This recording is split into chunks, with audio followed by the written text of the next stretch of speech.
It's time for a little comedy, a little content, and a lot of conversation. It's the Geno Jones Show, exclusively right here on YouTube. And now here's your host, Geno Jones.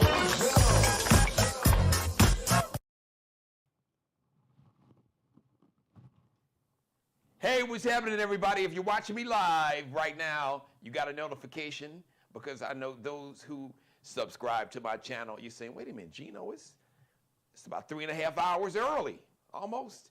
You're on live, yes, a very special edition of the Geno Jones Show. Now, normally, my normal start days and times are Monday through Friday, 6:30 p.m. Eastern Time, 5:30 in Chicago, 3:30 live in Los Angeles.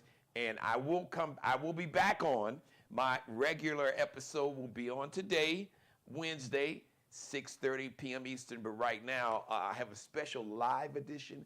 And my guest is the chairman of the Wisconsin Democratic Party. He is running to be the chairman of the Democratic National Committee. I've seen him on television several times. And I was impressed with just his conversation and the things I had to say, because it seems like he gets it, but we're gonna have a conversation. And you know how we are on the Geno Jones Show. My grandmother's motto was, Jeannie, tell the truth, shame the devil. So that's what we do here. We speak truth to power.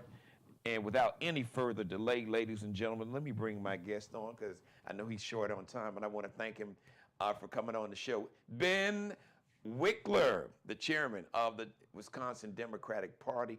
Ben, thank you so much for coming on, my friend. Geno Jones, thank you so much for having me on. This is a moment when the truth must get out, because we are in a blizzard of lies and it is getting dark out here. See, I love your energy from the door. Like, from the moment I brought you on camera, you've got that energy that I kind of picked up when I saw you on cable. But the good thing is here, you could just release all that energy and we don't have to worry about the cable censors. So listen, I want to have a conversation, but I want to center the conversation because this show it centers the culture and community of African Americans here in America. Even though I have everybody, probably a good 30% plus of my viewers are non-black, and one thing about our culture as African Americans, I mean, it's inviting to everybody. Just because everybody loves our music, our dance, our art, our fashion, our athletic ability. Just when it comes to sharing power, that's a different conversation. But this is what I want to start off asking you, Ben. How are you going to get people, and specifically, I want you to speak to the black community, to our community, to my community, who are tired, they're tapped out, they're depressed, they're disillusioned, they're pissed off with just politics and politicians, period, in general. They're turned off, they are afraid. And I want to share a really short story with you. My youngest daughter, who's 23.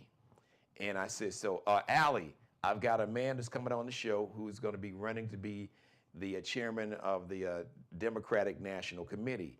I said, is there anything that you as a Gen Zer and as a young African-American woman who was really emotionally invested in this last election, is there anything that you would like for him to know, anything that he should know, or any questions that you want to ask him in terms of what you all would like, your generation would like for him to do policy-wise? And I'm going to give you her quote, Ben. And it was alarming, but I think it was very enlightening. She just looked at me. She's like, Dad, I'm tapped out of politics. Oof. That was, yeah. Oof. Yeah. So, and I had the same reaction basically without the sound effect, but I was like, I thought that was very illuminating, because I can specifically speak to being a black American, because I've been that nearly 6 decades. But I'm getting that across the board, Ben, from baby boomers to Gen Xers, millennials, Gen Zs, those who are, really rooted in religion, that's a whole nother problem, a whole nother story, who are agnostic, atheists, or whatever. But I see that a lot, and I know you see it, but I don't know if you realize how prevalent it is. So, what are you going to just say to speak to that, to get people to stay in the fight or to get back in the fight? Because a lot of people are just really just tired, Ben, and emotionally just. And that's what I know. That's what the other side, the MAGA cult. That's my words. So don't get mad at Ben. I said it so you can see me right here on YouTube. But I know that's what those That's what they who want. don't believe in democracy, they want you to be afraid and to just be disillusioned and to give up. Yes. That is their goal. There's a group of people trying to rig this entire country to benefit a tiny group of people who can afford a Mar-a-Lago membership, and they mostly look like Donald Trump, and they were sitting in the front row right there in his inauguration, and they want everyone else to think that there's nothing they can do, that they're powerless, that they're spectators, that things are going to happen to them, that they cannot change those things, and that this country, it belongs to someone else. And that is constantly their message. Their message is constantly, that you're on your own, that you have no power, that it's not even worth voting because it won't change anything if you do. And they rely on this constant wave of propaganda to make people think that they don't have the power to change what happens in this country, and to try to push. I mean, they wanted to ban teaching in schools about social movements and the true history of race, and the movements that have actually moved us step by step towards equality, because they don't want people to think that they have that power. So that is their agenda. And I get how frustrating and infuriating it can be, especially, 92% of Black women showed up and voted for Kamala Harris. This is a group of people that knew their power and used that power in this election, and then to watch as so many people stayed home and so many people switched over, especially how infuriating and painful for someone like Trump to beat someone like Vice President Harris. And let me throw this in. It's important. And I just want to piggyback, not to interrupt, but somewhere between 80-85% of Black men also voted for Vice President Harris, because that's a whole nother narrative that and we see the Snoop Dogs and the Nellies and the Soulja Boys and the Rick Rosses, but they don't reflect the 80-85% of Black men that voted to defend democracy and voted to defend the reproductive rights of not just Black women, but women in general. So that was an important point, because that's another problem I want the Democratic Party to address, that there's a significant number, not huge, but it's significant, and it can grow, and it's even larger among like the Gen Z young Black males, that they feel that the Democratic Party doesn't speak to them, doesn't come around at all until it's election year. So just speak to all that. Yeah, and this is a critical point. Both points, that Black men are some of the most loyal and active Democratic constituencies, and that there is this effort to drive a narrative that Democrats actually don't care, that all they want is someone's vote. They never actually deliver anything. That this is the whole thing is basically a con. And I think as the Democratic Party, the only way that we change that is by showing that, by walking the walk, that we're fighting alongside folks for the things that matter most in their lives, and speaking to their aspirations as well as the challenges and attacks. There's I come from Wisconsin. Wisconsin's a pretty white state, but it's a state where Republicans realized that if they could suppress Black votes, then they could win elections across the state. And they wrote a bill specifically targeting, it was young voters and Black voters, knowing that a lot of Black voters are young voters, and it had a devastating impact. And we've been fighting back against that step by step. And the only way Democrats win is with a multiracial, multi-generational coalition. And the only reason Democrats should win is if we actually deliver for people once we get there. And that means their freedoms as voters, but it also means in their economic lives. Everyone needs food on the table. They need a roof over their heads, and they need a system where working people can actually have a voice and be able to demand what every person should be able to have guaranteed. And Republicans know when they attack unions that unions have been the engine for multiracial solidarity across this country. When you walk into my house, you see the big blown up photo of the March on Washington for Jobs and Freedom. And it's not an accident. It was called Jobs and Freedom because the message of economic solidarity allows us to bring together people across race to fight for freedom and justice and civil rights that are so often denied by people who want to divide us by race so they can rip everybody off. So these fights are all intertwined. And I think when I think about this, the kind of swings of power over these last few years, it's so much driven by a Republican machine that wants to tell people that nothing can ever change, that Democrats will never deliver, that it's worth being cynical. And if Democrats want to overcome that, we need to show up year round. We need to communicate year round. We need to be, showing up on YouTube shows like yours and all the different places that are not just the traditional cable and newspapers and places that are not reaching a lot of people in their 20s. We need to be everywhere all the time. And we need to be working with candidates who represent the communities that make up our coalitions. When you have extraordinary young Black lawmakers who make the case, when you have, in my own state, I'm so proud of the amazing leadership of Cavalier Johnson, the 36-year-old Black mayor of Milwaukee. He led a citywide effort to engage people in this election, and Milwaukee had the highest turnout of any of the 50 biggest cities in America in the 2024 election, which is a turnaround from a narrative that Republicans drove with their voter suppression laws and with their attacks.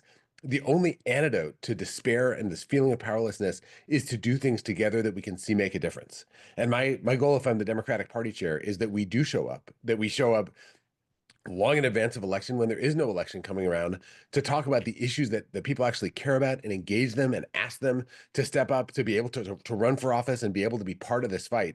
And if we do that, the reality is, even though this handful of people have hundreds of billions of dollars each, they have a lot of power. Yeah, but there's only like 5 of them. There's not like there are a lot more of us than there are of them. The big us, the opportunity we have to build this party and this movement and actually make change. It's a huge road ahead. There's huge challenges ahead, but the amount of potential power that we can unleash if we do this right, if we build in solidarity with each other, it could create a whole new golden age for regular folks, working folks across this country, no matter what they look like or where they live across this land. And Black Americans are going to be at the forefront of that, like they have been in every social justice movement for the last 100 years in this country. And I think, as a white guy running for chair, I recognize this is going to take all of us working hand in hand together to set the strategy, to show up, to do this communication and this organizing, to be able to win elections so we can create real change. So, Ben, before you have to run, and I know they're probably pulling on you, but this is so important. Thank you for your time. Could you speak to if there's like the top 3 policies? I know there's many more because I've seen you speak several times. But if you could just speak to the top 3 policies that you will make sure that the Democratic Party will lead with their full chest stuck out, standing, as the kids say, 10 toes, standing on business. The 3 policies that's really going to make a difference in the lives of not just young Black Americans, middle-aged, older Black Americans, but just people in general that we know that are already under threat or being attacked. Now, what are those 3? We get from affordable housing, people who stand to lose their health care, public education, women's rights, voting rights. So just speak to what are your, and just give it to us. And the one thing I love about you, it's easy. It's straight, no chaser. You don't sound like a politician. It's just like we're having a conversation. And that's really important because people need to be, we need to talk with and to people, not at them. And especially our Gen Zs and millennials really feel that way. So speak to those. If you got the top 3 or whatever, you've got the floor. Speak to those policy issues that you're going to make sure that the Democrats are leading on and will address, and definitely will address when you get back in power.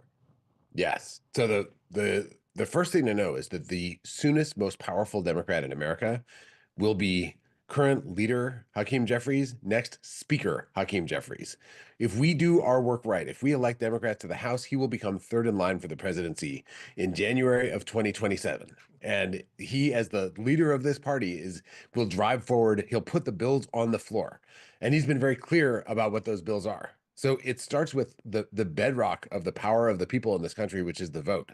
It's the John Lewis Voting Rights Advancement Act and the Freedom to Vote Act. And that is an act to ban voter suppression, to ban partisan gerrymandering, to ensure that anytime almost always Republicans want to fiddle with the rules in a way that disenfranchises people, that the federal government will step in and make sure that they cannot do that.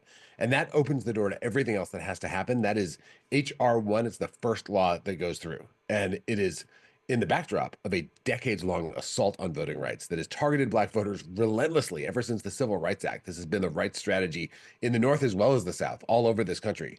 So that is job one. Then we get the PRO Act, the Protecting the Right to Organize Act. And this is, my own state, Milwaukee used to have the lowest rate of child poverty for Black Milwaukeeans as well as white Milwaukeeans in the country because of the strength of interracial unions in that city. And Republicans' attacks on unions have been the engine by which they have exploded the racial wealth gap in this country to stop working people from being able to demand better wages and working conditions. And the Protecting the Right to Organize Act restores and expands the right to organize, again, the South as well as the North, everywhere in this country. And it's essential to building the kind of wealth and support that we need. And then we've got the Women's Health Protection Act, which is a bill to restore the freedom of women to make their own decisions about their own bodies. And this is something that my own Senator Tammy Baldwin, who was just reelected in this election, despite all these Republican attacks, that she's the lead sponsor of. This is something that whether you are a woman, whether you are someone who can have a child, or whether you love people who can have a child, and I think that covers just about everybody, the idea that anyone except the person having the kid, their family, their loved ones, their doctors should make these decisions. It flies in the face of the basic idea of what freedom should be about, and we can actually win that back. So we do those three things. Then there's so much more. You named housing, and I want to say so much. Every form of inequality winds up springing from these questions around who can actually afford to own a home and how many homes get built and whether they're accessible to people who don't have generational wealth. There are things we can do to turn that around, like Vice President Harris talked about, building a lot more houses, but also making sure people have the help to make that first down payment that makes it possible for them to be putting money into their own wealth instead of paying to someone else in the form of rent, and then being able to support their kids. I live in the house that I grew up in, and it means the world to me that I have the chance to do that, and everyone should have the chance to be able to do that. So, that will begin, amongst all the other stuff we need to do, begin the process of ending this multi-generational story where the federal government has been on the side of building housing wealth for white people and not for Black people, and allowed laws and allowed redlining and this history of discrimination that has a legacy that is everywhere we go, every neighborhood we walk through. We can change that. And if Democrats win power, we will change that. That has to be a fundamental commitment for us, and it'll make everyone better off in this country. So we could go on for an hour with this, but it's not just fighting back against the people who are trying to divide us and trying to rip us all off. It's also the chance to build something better that makes me so fired up about this work. And if we do this, my hope is that in some future year, your daughter might might feel a different way. Might feel like, oh yeah, that's why politics is worth engaging in, because we need to earn that trust if we want people to feel like it's worth being part of this party. And listen, you're right. We could go on for another hour. I know I don't have that much time with you. I do want to thank you for coming on. Just for the record, anyone else that's running to be the chairman of the party, you are welcome to come on the show. Ben, you were the first to come on the show, so I'm not going to penalize and be punitive to anyone. But when I did get contacted by your team, I told them I was really impressed with the things that I've seen you say on TV before, and so just your appearance here on this show just reaffirmed everything that I saw. So you have let's put it this way: you have a permanent home on this platform. You have an open door policy. I'm inviting you on camera to please come back soon so we can have, because there's so much more to this conversation that I want to have with you. So And I can't wait to have it again because it's just, there's so many puzzling things about why people vote against their own interests. And I know a lot of it is, I call it racism and sexism is catnip. And people use that catnip to, like you said, to divide people among race and gender. And for centuries, bigotry in all of its forms, bigotry, hatred, racism, anti-Semitism, anti-Islamic hate, misogyny, sexism has always been big business. And a few people with power, the social, economic, and political power, they've used that to pit us against each other so they can, in the words of Lyndon Johnson, just go in your pockets and just take all your money. So Ben, I hope that you take up this invitation. I would love to have you back on so we could have a much longer conversation. I mean, policy-wise, I think it's so important where you could give like specifics like Vice President Harris did. But listen, best of luck to you.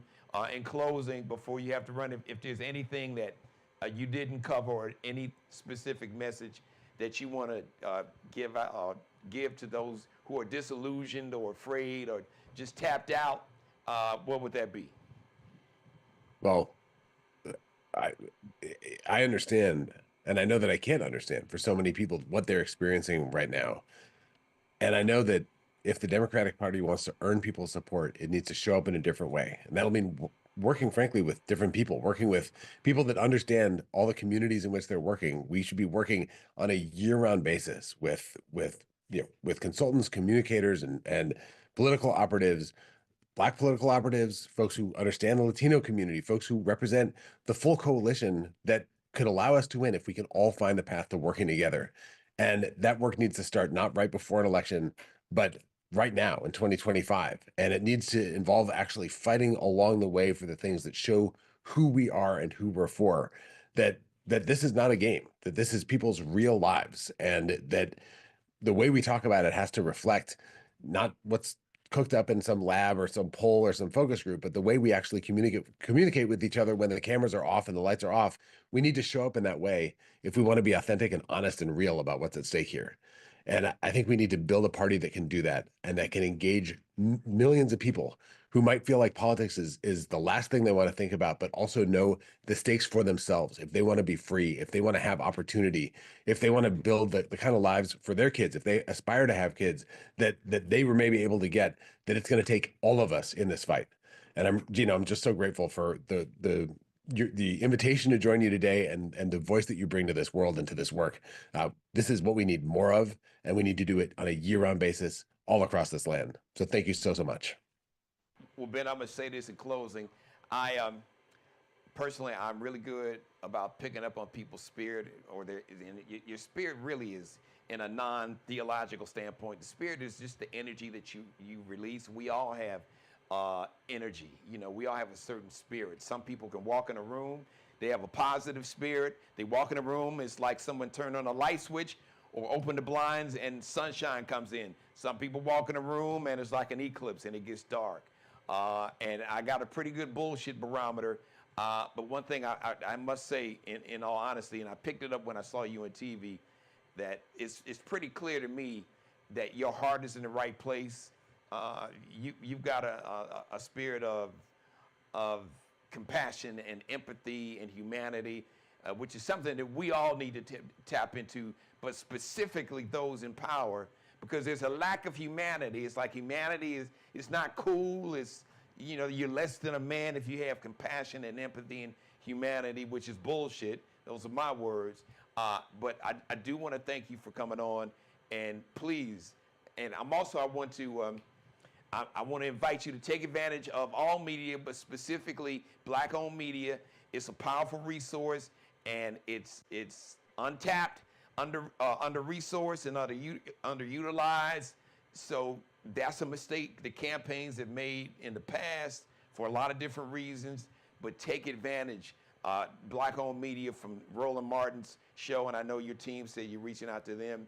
Sirius XM Urban View from Karen Hunter, and Clay Kane, and Dr. Greg Carr, and Lamont King, and there's some other platforms. I know Zerlina is also on the Progressive Channel. But there's a lot of black media and those who do stream live TV shows or podcasts. Take advantage of us, because we're looking to partner up, because we're in this together.